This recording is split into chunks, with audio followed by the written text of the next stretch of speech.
to see this.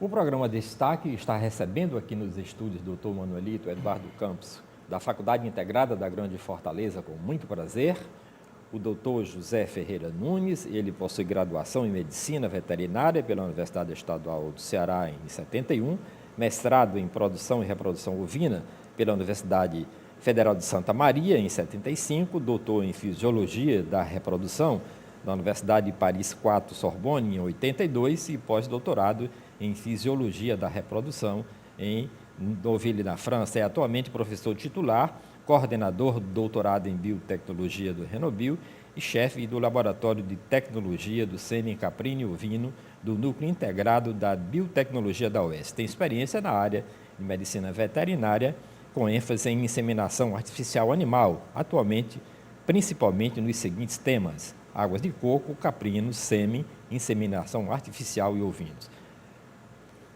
É muito prazer estar recebendo o senhor aqui, doutor José Ferreira Nunes, aqui nos nossos estúdios.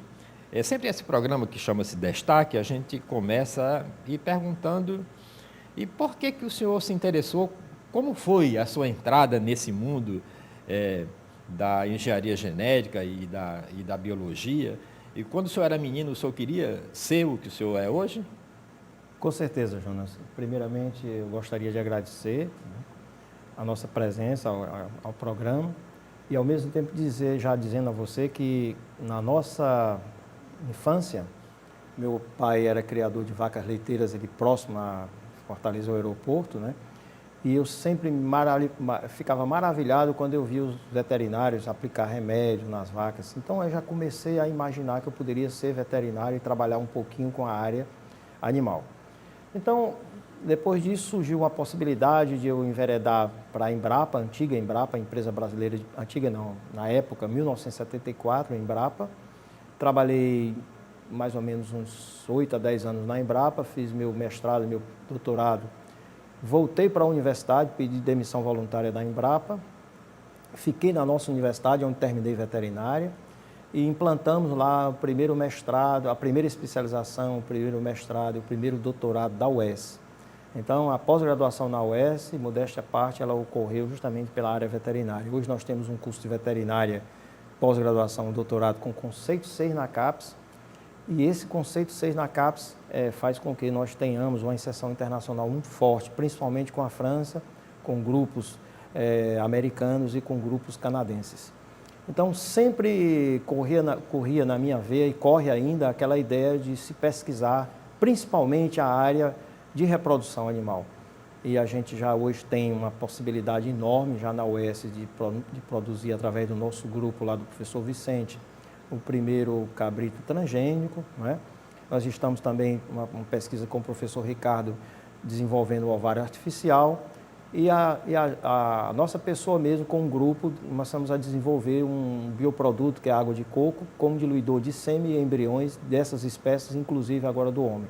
Então, sempre esteve presente essa curiosidade de colaborar em termos de produção científica, considerando que o Brasil hoje, em termos mundiais, se poderia imaginar que seria a 13ª potência em produção científica no mundo, né?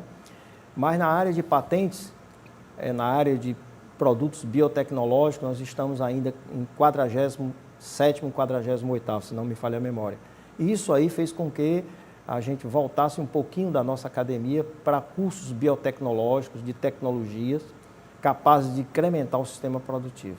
E hoje nós estamos coordenando o Renorbio, você falou no nosso currículo, é um doutorado que envolve 36 instituições de todo o Nordeste. Mas como é que nasceu o Renobio? Pronto, o Renobio nasceu numa reunião de fórum de pró-reitores. Eu ocupava a pró-reitoria de pós-graduação em pesquisa, 2004 a 2008. Em 2005, nós fizemos a primeira reunião de trabalho. Como coordenador, nós convocamos os pró-reitores e pensamos criar uma rede, a rede já estava criada, criar um núcleo de pesquisa, de pós-graduação que pudesse alimentar essa rede. E, para surpresa nossa, nós tivemos um doutorado aprovado da CAPES, com conceito 5, também em sessão internacional. Hoje, no Brasil, nós só temos um da USP, que é igual ao nosso, né? E isso fez com que a gente começasse a pensar em biotecnologia, porque uma das coisas é você produzir cientificamente, deixar nas prateleiras. O empresário nunca tem, às vezes, acesso àquelas tecnologias. Já a Renorbio não, a Renorbio ela pensa especificamente num bioproduto, num bioprocesso, e que esse bioprocesso ela atinja justamente o sistema produtivo. Nós temos uma pirâmide produtiva e essa pirâmide tem como base justamente o núcleo de pós-graduação, aí nós trabalhamos os seres modificados, a parte de proteoma, a parte de biologia molecular, e vamos trabalhando nas áreas de concentração até se chegar à indústria. Então, eu digo sempre, o Renorbio hoje tem 146 patentes, e essas 146 patentes, apenas uma, ela se encontra disponível já com plano de negócio. Então, a ideia nossa é que nós estejamos junto com o pessoal, com os empresários, principalmente do Ceará, na FIEC, já estamos fazendo os primeiros estudos, né, para ver quais seriam daquelas 146 patentes, aquelas de viabilidade econômica, técnica, científica também, que pudessem ser englobadas pelo sistema produtivo. Isso já está ocorrendo. E por causa da disseminação dos meios de comunicação, quando a gente pensa em rede, a gente pensa em rede tecnológica, em interligação, e que se liga a culturas vivas. Como é que funciona a tecnologia, por exemplo? E vamos começar lá para o aluno que se interessa para entrar, para fazer um doutorado. Esse aluno, ele participa de toda essa rede, ele faz o doutorado aqui, e ele também vai estudar lá em Belém, ou vai estudar em Manaus, ou vai estudar lá no Rio Grande do Sul. Como é que funciona? Ótimo. Muito boa a sua pergunta. A ideia maior era que a própria CAPES no começo ficou temerosa. Como é que vocês vão formar um doutor que não vai saber nem pipetar? Ora, mas dentro dessa possibilidade, como é só o Nordeste, existe a Bionorte criada, envolve os 9 estados do Nordeste, mais o Espírito Santo, que faz parte dessa rede conosco. Nós fazemos em tempo real uma videoconferência, nós temos aulas em videoconferência, a parte teórica. E a parte prática, nós pagamos o deslocamento dos alunos, não só facilitando a interação melhor entre pesquisadores e alunos, mas também facilitando alguns laboratórios mais apropriados, mais capacitados para desenvolver aquele tema da qual o orientador está desenvolvendo com o aluno. Então, isso foi um modelo até então colocado em dúvidas e hoje não existe mais dúvidas, porque está sendo criado e foi criada e aprovada a Bionorte agora, né, a Biocentro, a região da Centro-Oeste, e eu diria até a você, Jonas, que esse modelo hoje de pós-graduação faz com que nós tenhamos um doutor formado praticamente em 3 anos, né, com temas altamente importantes para o sistema produtivo, como envolve a agropecuária, recursos naturais, a parte de saúde e química industrial. Então, nessas áreas aí, nós temos uma série de patentes, né, incluindo fármacos na área de bioprodutos, né, principalmente aqueles retirados do bioma da Caatinga, né, que é muito rica a nossa Caatinga. A gente fica pensando só na Amazônia, mas realmente a região Nordeste, principalmente com a nossa Caatinga, ela é muito rica em bioprodutos, em biofármacos. Nós poderíamos retirar várias moléculas ativas de substâncias como a própria carnaúba, que é motivo de uma patente, que foi desenvolvida pela professora Queiroz, juntamente com o Antônio Carlos, né? E ela fez o seguinte, ela isolou um pigmento da cera da carnaúba capaz de ser tão bom ou eficiente quanto qualquer remédio hoje disputado no mercado para efeito de controle de colesterol. Então, são exemplos assim bem característicos e simples da nossa biodiversidade que a gente poderia trabalhar e se está trabalhando. E eu tenho uma certa curiosidade em relação o que vocês desenvolvem aqui em torno da proteoma, que é uma das genoma e proteoma que vocês trabalham aqui. Pronto. Né? Dentro da parte de proteoma, nós temos uma série de pessoas importantes dentro da região Nordeste, com laboratórios montados especificamente para analisar o proteoma da parte de sêmen, do próprio embrião, e também se refinar proteínas recombinantes, da qual você coloca, por exemplo, dentro do leite da cabra, uma lactoferrina, ou uma lisozima capaz de, quando chegar no organismo da criança, diminuir os efeitos da diarreia ou praticamente ser uma autovacina. Isso nós estamos já produzindo através do leite da cabra, através do professor Marcelo Bertolini, da Unifor. Então, dentro desse contexto, nós estamos multiplicando aquelas pessoas de competências e aquelas pesquisas que podem não só ser interessantes para a aplicação, mas principalmente para o social. Porque nós imaginamos que o Nordeste do Brasil, além da fome proteica, nós temos uma perda muito grande de crianças até 1 ano de idade, principalmente por diarreias inespecíficas. Pois é, doutor, mas Então, o leite da cabra não seria bom para o cabrito? O leite bom para o humano não seria o leite humano? Não, veja bem, dentro dessa perspectiva você está correto, mas uma cabra, como ela produz em torno de 3 a 4 litros, ela seria uma verdadeira biofábrica, né? Para essas proteínas serem expressas através de genes recombinantes. É por isso que são melhorados. São melhorados. E aí nós temos uma aplicação específica para, como se fosse uma autovacina. A criança que recebe aquele leite, além de ela se nutrir, ela está recebendo uma autovacina que vai curá-la contra diarreias inespecíficas. E essas diarreias, não preciso dizer a você que na pediatria e na geriatria, causadoras de morte, porque é uma desidratação muito grande, principalmente na qualidade de alimentação que nós temos na região Nordeste. Então, o Renorbio se preocupou com temas específicos, social e, ao mesmo tempo, aplicados. Por exemplo, nós trabalhamos com a parte de água de coco em pó. Pois é, como é que surgiu essa ideia da água de coco? De repente, nem existia coqueiro aqui, né, no Brasil. O coqueiro veio para cá e agora, e que se descobriu que o coqueiro é uma fonte absolutamente maravilhosa. Maravilhosa. Né? Olha, e eu poderia até contar um pouquinho dessa história, sendo bem pragmático, que quando nós voltamos no nosso pós-doutoramento na França, nós vimos que o sêmen, principalmente do carneiro, do bode, ele tem uma enzima, que é uma substância, que age em cima. Essa enzima é a mesma presente no veneno da cascavel, se chama fosfolipase. Essa fosfolipase, em combinação com os diluidores que você usa para diluir o sêmen, se transforma em lisolecitinas e ácidos uráticos que vão romper a membrana do espermatozoide. Aí nós tínhamos que trabalhar ou retirando o plasma seminal, a parte líquida do sêmen, que é uma tecnologia bastante utilizada ainda no mundo, mas graças a Deus com a água de coco que não tem fosfolipídio, a gente conseguiu não ter mais a interação desse produto, da enzima, com o fosfolipídio, consequentemente a gente não tem a lisozima. Se a gente não tem a lisolecitina, que rompe a membrana do espermatozoide, nós podemos conservar sêmen por anos e anos, sem problema de rompimento de membrana plasmática do espermatozoide. Isso nos valeu a primeira patente biológica do país, em 1994, e depois disso nós colocamos a água de coco em forma de pó, porque a água de coco ela é muito perecível, né?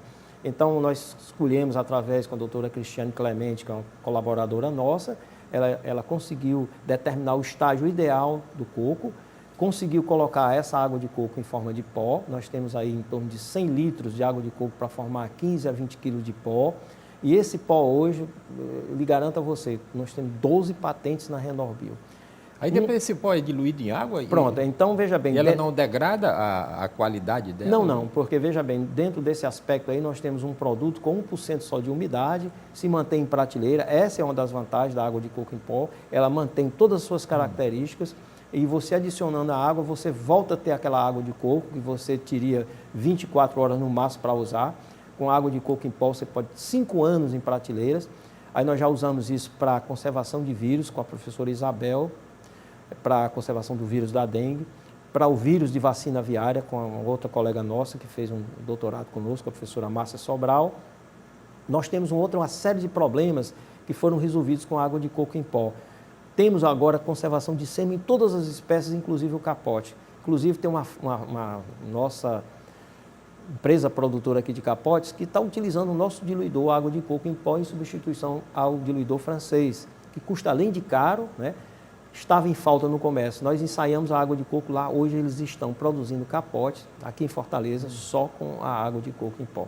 Então, a ideia maior é justamente essa, é você ter um produto, ou existem tecnologias que você possa ir imediato ao sistema produtivo. Porque isso, além da economia, né, favorece a aplicabilidade do serviço acadêmico. Você vê a UES hoje é uma universidade que produz bastante conhecimentos, a própria veterinária, como eu falei anteriormente, né? é o maior curso na área de caprino-ovinocultura do Brasil, nessa área tem um conceito 6 na CAPES, mas grande parte dessas tecnologias às vezes continuam nas prateleiras. Então a gente está pensando em conseguir transferir essas tecnologias ao sistema produtivo. Para isso nós temos que ter uma equipe muito boa na parte de extensão, né, que possa falar mesmo o linguajar do homem. Nós fizemos com o Dr. BC Neto, que é uma pessoa colaboradora, um programa de combate à erradicação à miséria, o PROTEME.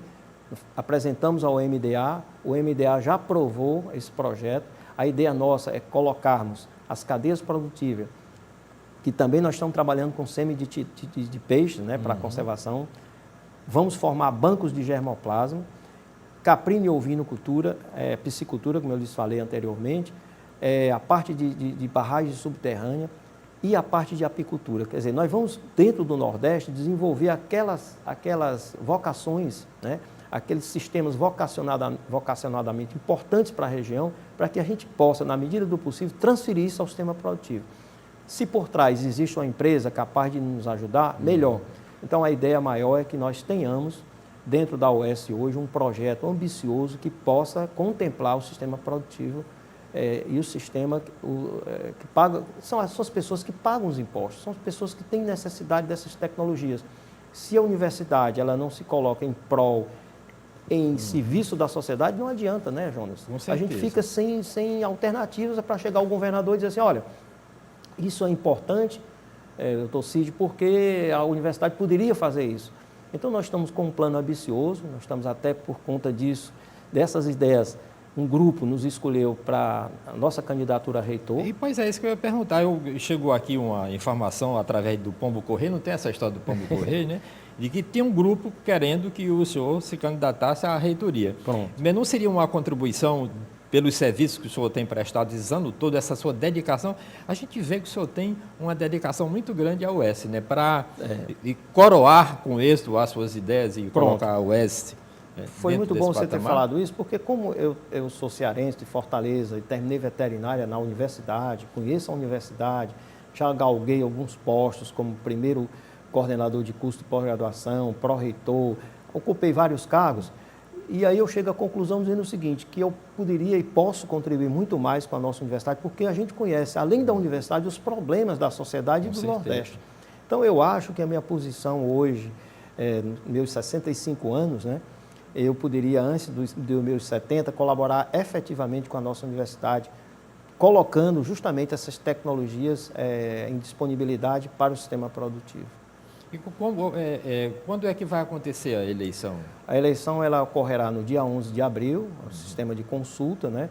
Nós temos já a partir de hoje, amanhã e depois, a parte de inscrição das chapas, né?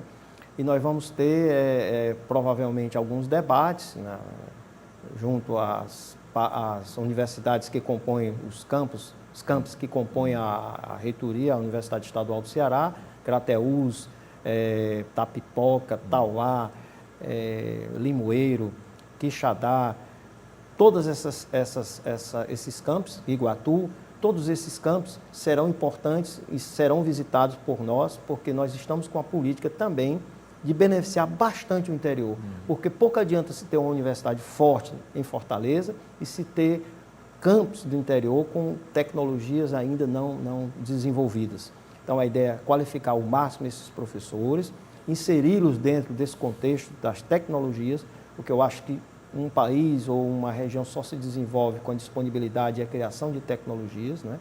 Não adianta se pensar que tecnologia ela foi gerada somente para ficar em prateleira, se for isso, não adianta. Então, nossa política é em cima dessa transferência. E como é que a UES, você pretende fazer com que ela chegue a esse patamar? De que forma você está pensando em atrair forças e inteligências para dentro desse seu grupo? Pronto.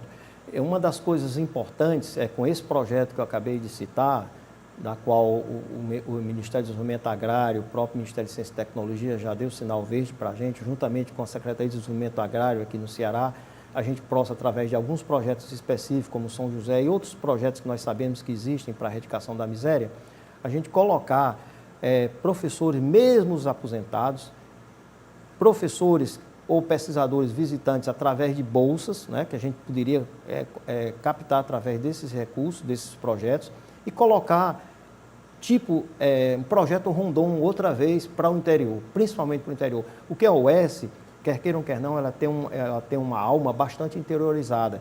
E eu digo sempre que a UES hoje está sem alma, ela só tem um corpo. Nós temos que ver a UES como uma universidade bastante efetiva sob o ponto de vista da contribuição para a sociedade. Eu digo sempre, às vezes os planos de governo ocorrem sem a UES estar presente. Uma das lutas que nós teremos é justamente colocar os serviços da UES em prol do Estado. Eu tenho certeza absoluta que a UES poderá contribuir muito para erradicar a miséria que existe no Estado do Ceará. Professor, eu tenho 70 anos de idade e não estou nem sequer cogitando em pensar que eu vou me aposentar. Isso. E porque eu acho que é nessa fase agora que eu estou aprendendo cada vez mais, e certo, e quero aprender mais ainda. Eu tenho como exemplo o grande arquiteto brasileiro que tem 103 anos e ainda continua fazendo, né? O Oscar Niemeyer, fazendo projeto, diz que vai fazer aquilo ali. E porque quando o professor está naquela fase absolutamente maravilhosa, ele precisa realmente se aposentar, ele não poderia contribuir para a juventude, não? Isso, às vezes, Jonas, eu acho super importante. Eu fiz meu pós-doutoramento na França, meu orientador, ele tinha 96 anos de idade, trabalhava na Universidade de Paris, morreu dando aula e jamais se pensou em jubilar um professor porque tem 70 anos. Nós chamamos muito isso, por isso que eu acabei dizendo, se eu tenho 65, só tenho mais 5 anos. Porque o senhor disse isso, eu fiquei preocupado. Efetivos, né? 4 anos para a reitoria e mais 1 ano trabalhando lá na UES.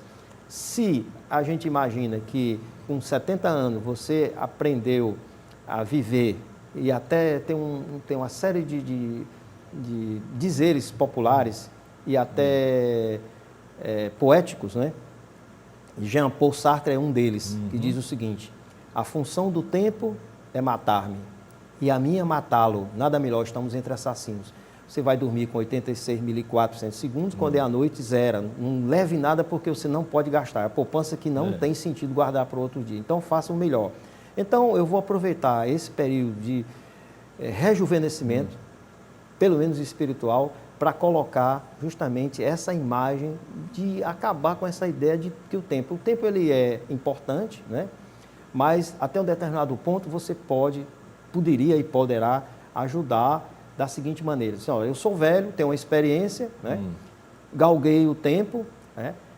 E esse tempo me ensinou a viver, me ensinou até compreender melhor as hipóteses, porque o pesador vive de hipóteses, e aí a gente não poderia jamais imaginar que uma pessoa que tem uma experiência de sala de aula, de administração, não possa colocar tudo isso em prol dos jovens. Isso. Que esse respeito poderia ocorrer como já ocorre em países desenvolvidos. Você não é proibido depois dos 70 anos, você não pode com 70 anos dar mais aula, você poderá até voltar a dar aula se você for com um professor visitante, alguma bolsa, mas a própria universidade lhe proíbe de fazer isso. Quer dizer, nós temos que resgatar esses professores que estão ainda com uma pujança muito grande para a produção de conhecimentos e inseri-lo nesse projeto de transferência de tecnologia, por exemplo. O Peter Drucker, quando fez 90 anos, ele disse: e agora o que é que eu vou fazer com o restante dos 50 anos da minha vida? E com o aumento da tecnologia e da medicina, os cientistas dizem que quem vai viver 800 anos já nasceu. O senhor acredita que nós vamos viver cada vez mais? Cada vez mais. Olha, nós temos um trabalho de pesquisa, que foi até bom você falar nisso. Nós estamos trabalhando com a Evidência, que é uma farmácia de manipulação aqui em Fortaleza, e tem a doutora Dinalva, que além de diretora técnica da Evidência, ela está desenvolvendo uma tese com hormônios bioidênticos. Esses hormônios anti-envelhecimento, para reposição hormonal, para climatério, para problemas hormonais, especificamente em algumas coisas através da pele. Hormônios bioidênticos, você simplesmente aplica na pele e ele vai receber, a pele vai filtrar e vai dizer o seguinte: nós necessitamos apenas desse quantitativo, sem gerar nenhum problema de ordem colateral. Isso aí faz com que se pense que nós tivemos uma palestra, uma pessoa da endocrinologia da Universidade Federal do Paraná mostrando que a esperança de vida no ano 2050 será de 150 anos. 150 anos. Ela já mostrou que esses hormônios anti-envelhecimento, principalmente, deverá ser a grande linha de pesquisa do mundo.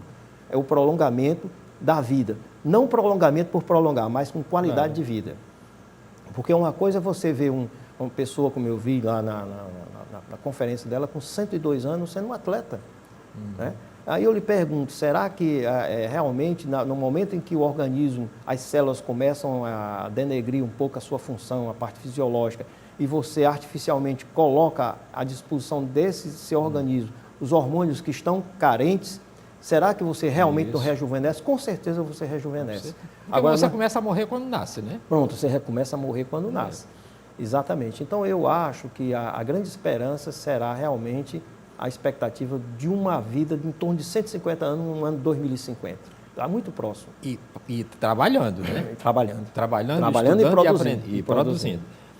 Doutor José Ferreira Nunes, eu agradeço muitíssimo a sua participação aqui no programa Destaque e o senhor tem 1 minuto para as considerações finais e para dizer o que não conseguiu dizer aqui, colocamos sempre à disposição. Quando o senhor for reitor da universidade, eu quero ser o primeiro a fazer uma entrevista para falar dos seus planos. Será um prazer voltar, Jonas, mesmo porque eu acho que esse programa da FGF TV, ele é importante porque coloca para a sociedade justamente aquilo que a academia, às vezes, tem e não consegue justificar para a sociedade. Eu acho, não só da importância, mas dizendo a você também, que eu, como reitor, se Deus quiser, eu terei um grande amparo para justamente colocar não só os serviços da UES, mas também toda a disponibilidade que nós teremos, como a Rede Nordeste de Biotecnologia e outros programas importantes, não só para o Ceará, mas para o Nordeste. Então, gostaria realmente de agradecer e parabenizá-lo pelo nível do programa. Ok, agradeço muitíssimo a sua presença aqui no programa Destaque, que volta na próxima semana com outra personalidade em destaque aqui pela FGF TV, o seu canal Universitário de Fortaleza. Este programa e também é exibido através do nosso portal no youtube.com/FGFIES. Este e outros programas gravados e produzidos na íntegra aqui no canal Universitário de Fortaleza. Muitíssimo obrigado pela sua audiência.